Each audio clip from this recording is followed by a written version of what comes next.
Welcome to Encore Entrepreneurs. Is it time for your second act? And part 2 of our exclusive interview with promoter and creator of the Little River Band, and for 50 years John Farnham's right-hand man, Glenn Wheatley. Glenn, welcome back. Thank you. It's lovely to talk to you, and we really appreciate this. My very first question to you is, how do you keep going? How do you keep going at your age? Well, I am 70, and I've never been fitter in my life. I don't tire. I don't know what it is, but I guess something just keeps you. I get inspired. I get inspired by projects, and I get a bit of a new lease of life with these new projects. I mean, I'm now back in radio again and loving it. And that there's room to expand on that, and I will be doing that. I will be expanding what I've already got there on radio. I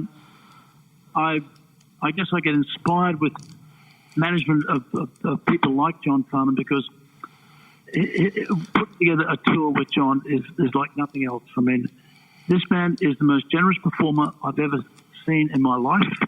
The audiences know it. The audiences love him, and there's a certain sort of magic happens every time John hits the stage, and it's because we approach it with enthusiasm. I mean, we make sure that everything is right. I mean, John's the ultimate performer, and he expects nothing less than a superb performance from his band and from his crew and from everybody around him, because that's what he does. You know, and you can set your watch to the routine of a show day with John Farnham.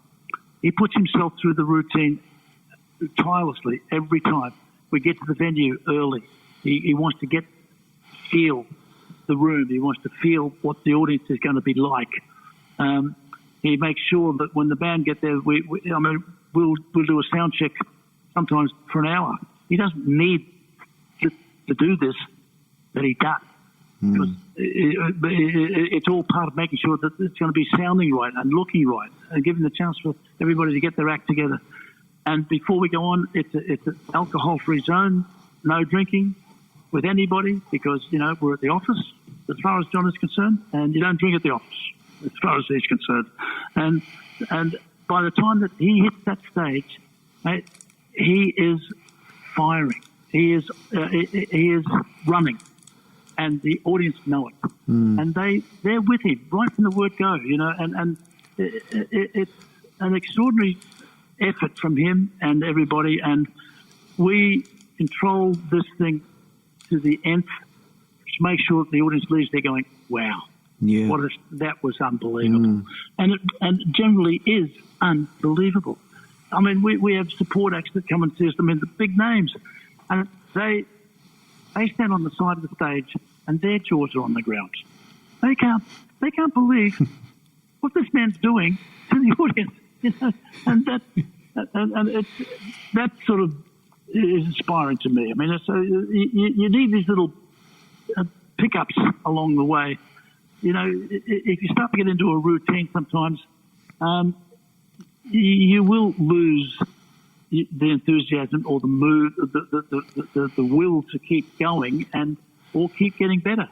I just make sure that we keep this relevant and interesting to what I do. So I mean, the answer is, man, I don't know what inspires me to keep going, but I do. I just make sure that I try and give it as much as I can, with as much enthusiasm as I can. That's a great story around John. And I guess the immediate question that I have, Glenn, is that clearly you guys inspire each other. Do you see each other as mentors for each other? Look, there's no doubt that we've endured an extraordinarily long relationship, mate. We've been together 50 years now, believe it or not. And sometimes I'll have an opinion about what we should be doing. John will have a different opinion. We've never had an argument, but sometimes I've gone his way, and I have to say sometimes he was bloody right. Here I am trying to sell him on a project or a date or a show or another TV thing or something, and if he's got a bad feeling about it, he'll tell me, no, this doesn't feel right. Then I don't feel right, mate, about this. I don't want to do it. And I go, oh, so disappointing. And then, as it turns out, in the long run, he was invariably right. Yeah, we do have a good relationship. I've managed him now for 40 years without a contract. We don't have an agreement between us. I mean, I think if we had an agreement between us, it would probably spoil everything. I mean, he's got his job, I've got my job. We have the utmost respect for each other as to what we do, and it is an extraordinary relationship to be the best of mates and still have one of the most extraordinary, successful careers in this country. I mean, and Glenn, I think it would be fair to say that a relationship like that is unusual these days. If there was one thing, if there was one trait that comes to mind that's kept that relationship going, what would it be? What would the one thing be? Loyalty. You know, I mean, John is extremely loyal to me, and I'm extremely loyal to him. I mean, it is an extraordinary relationship. There is no doubt about it, but it works, and we work together. And I'm just putting together our next run of dates. We've got a problem because we don't know when we're going to be allowed out to do these dates at the moment in this current, environment that we've got at the moment, with the virus out there and everything. So we've been devastated at our entertainment industry at the moment because we can't go out and perform to big crowds. But I've given him the concept of what I want to try and do. He doesn't want me to move too fast because he said, I don't want to be the first to go out there. I don't think anyone should be going out there. He's got a real negative view about the current state of the industry because of the virus out there. And he's right. I mean, we can't just put together a show and put, 10,000 people under a roof or in an outdoor situation at this point. And we don't know when we're going to do it. So we have to work with each other and just say, well, this is what I want to do, mate, but only when we're allowed to get out there and we know it's safe to do so. So when don't worry, when the timing is right. Yeah, when the timing's right. Yeah, exactly right. And it may be. It may not be until the middle of next year. I don't know. I've got 3 possible start dates for the next tour, and I'll just keep pushing it back, until such time as we, and more than just be safe, we want to give it space. We want to make sure that this virus is well gone, and we're not going to be rushing anything, unfortunately, to do it because we can't afford to. I think, Glenn, the mere fact that you're talking about another tour for John is just an extraordinary thing, given the fact that the extraordinary longevity between your relationship and John, and obviously his working longevity. The fact that he started many years ago, I think that's in itself an incredible thing. When someone sits down and asks you what is John's brand, what is the brand of John Farnham, what do you say? Well, we protect the brand John Farnham fiercely.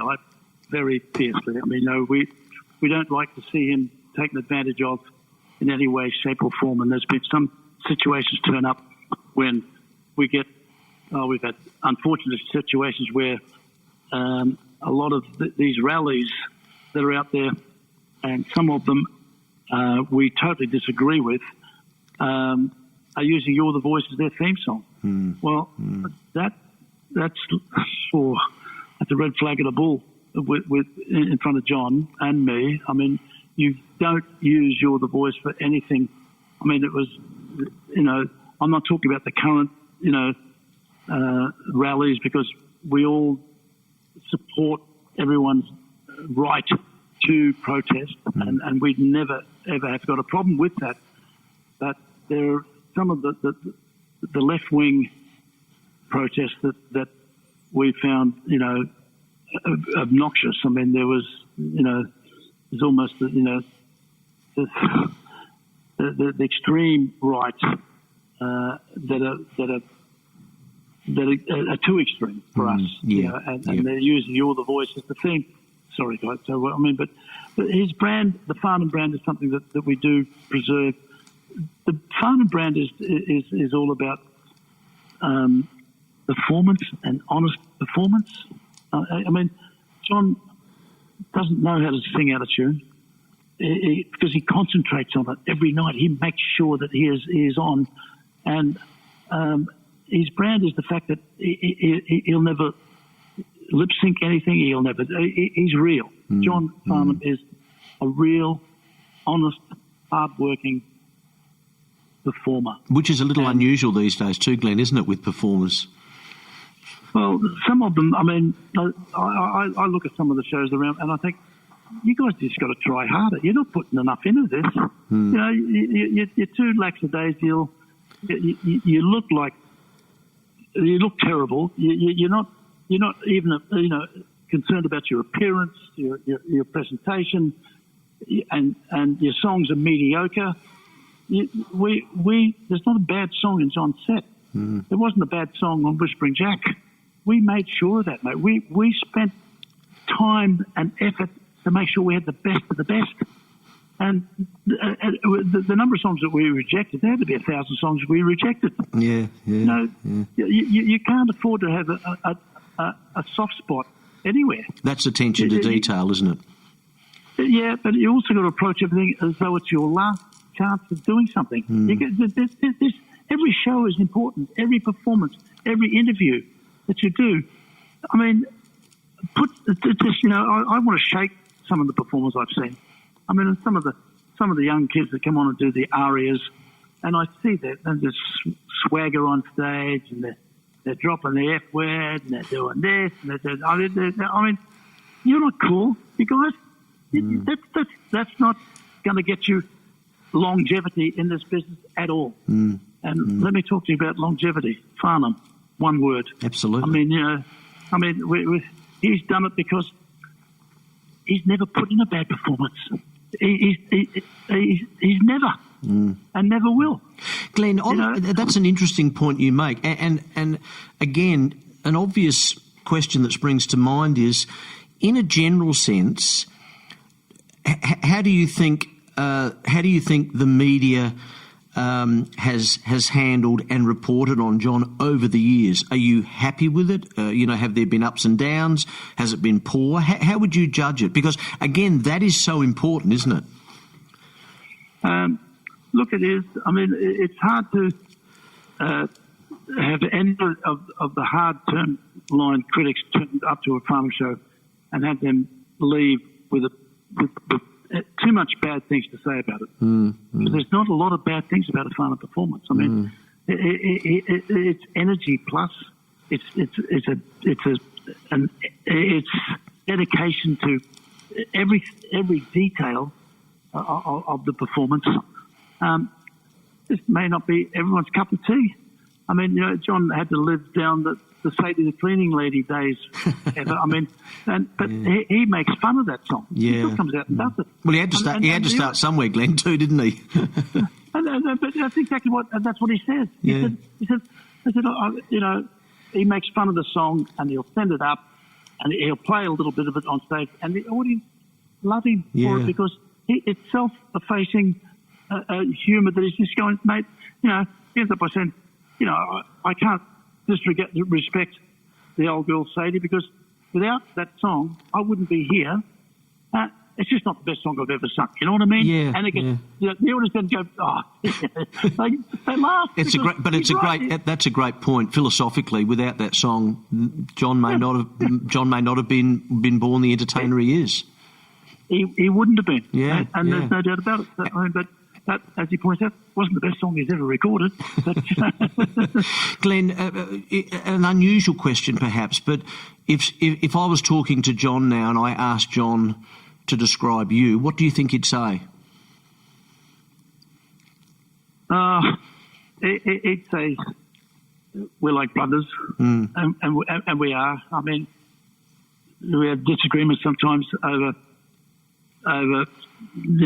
technical things, but at the end of the day, we are like brothers. I mean, we've done this together through thick and thin. I mean, he's had his rough times. He's been down on and out.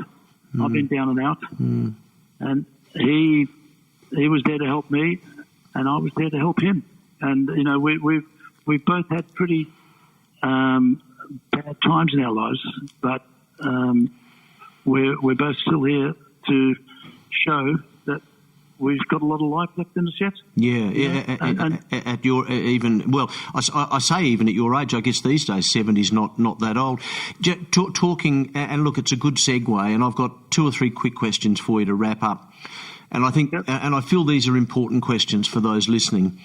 You mentioned the bad times. I said to you prior to the interview, I had the pleasure of interviewing you in Adelaide about 3 or 4 years ago, and you were unbelievably open about the good times and about the bad times. And I think that's that's an enormous tick when it comes to character, because so many of us walk on this planet talking ourselves up and talking about the things that we've done that are great, but we don't want to talk about the mistakes we've made. And I think, to your credit, that's not you. My question is simply this. After spending time in jail, how long did it take you to get yourself back on your feet, not financially, but mentally and spiritually, and from a confidence point of view?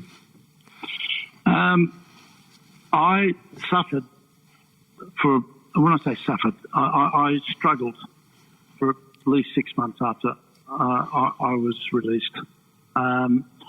I had difficulty going into crowds, into people. Wow. I had anxiety attacks. I never had anxiety attacks, but I was now. I couldn't. I'd be hanging on to my wife, Gaynell's hand, and going, I don't know if I can do this. I don't know if I can walk into this room right now with all those people. They're all going to be looking at me, and they're all going to be knowing where I've been, and I'm having trouble. I'm having trouble, and I was real, truly anxiety. It was post, stress order of the first degree. It did take me a lot of deep breaths. And you're going to have to do this. You're going to have to front up. You're going to have to do this thing. I mean, I did. It was just a matter of doing it. It was sort of helped because I put together a major tour of John as one of the first things I did, and John made it even easier for me because he used to get up on stage and he'd make jokes about where I'd been, and the audience would go, oh, Johnny, you can't say that. Yes, you can. He's sending me up. He's sending me, how I, made, fishing knives out of toothbrushes. I mean, and the audience would be going, oh, Johnny. But you know what? I loved it because he just made something different out of it. He made light of it, and that in turn, I'm presuming that relaxed the audience, but it relaxed you by the sound of it. And I could walk out into the audience and feel relaxed because they're all going. They all knew he's just been sending me up like gutless on this thing, but it's a bizarre thing to say, but it made it easy for me. I mean, it made it easier for me to do it and face it again.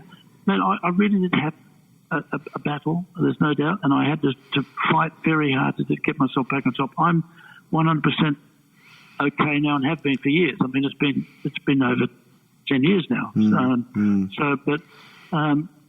It was difficult.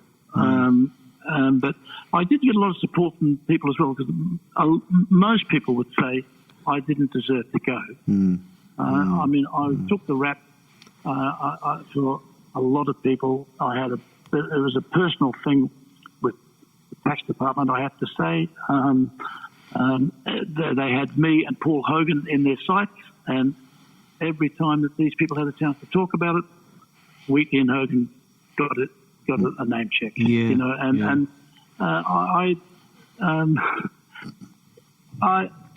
I had a lot of support from the industry, from everybody. A lot of the most successful businessmen in this country said, "Man, you hold your head up. Yeah, you're never going to have a problem with us or with anyone else." I'm just guessing. I'm just guessing, Glenn, but because obviously I don't know you, but I'm guessing that a lot of that happened because you are genuinely a good person. You are well liked. I mean, of course, I'm sure you've over the years had some people that you haven't got on well with. Whatever, that's just being part of being a human being. But by the sounds of it, you got that support because people liked you and they respected you and they they felt obliged to support you. I mean, am I fair in saying that? I don't mean to embarrass you, but am I fair in saying that? No, look, I think so. I mean, I took bad advice. I took bad advice, and I was an idiot to do that. And I chastise myself every time I think about that. You're such an idiot. And I mean, it was lawyers' advice, but legal advice, but it was the wrong advice. No, it turned out it wasn't, tax planning.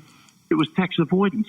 Big difference. And that was my problem. And it was a serious error on my behalf.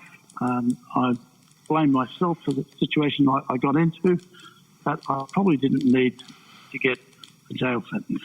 And that, I mean, I should have been heavily fined perhaps for my stupidity. But because of my profile, they had to make an issue of this thing, and they did. And they did, yeah.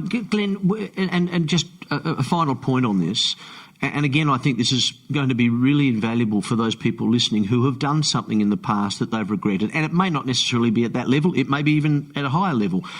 Apart from when someone like me asks you about that, do you tend not to think back to those times? Do you tend to think more about the now and looking forward? I mean, I think about it often. I mean, I found it difficult inside. It's just that feeling of helplessness, of the feeling that there's nothing you can do to do anything. You are locked up, and every night you're locked up. And I still get.